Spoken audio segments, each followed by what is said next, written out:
Boa pergunta. Vou falar sim uns exemplos de mindset fixo e mindset de crescimento. Mindset fixo é aquele cabresco que o cavalo usa, que ele não consegue ver ao redor. E o mindset de crescimento, com certeza as pessoas de sucesso têm o mindset de crescimento.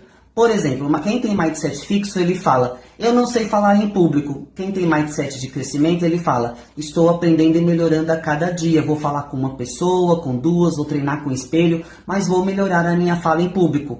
O mindset fixo, ele fala, eu sempre vou fracassar. E o mindset de crescimento fala, a cada tentativa eu vou me aperfeiçoando e vou melhorando.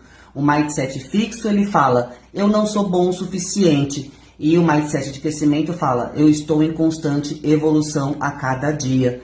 O mindset fixo fala, empreender não é para mim. E o mindset de crescimento fala, eu posso melhorar as minhas habilidades a cada dia. E você, já falou alguma dessas?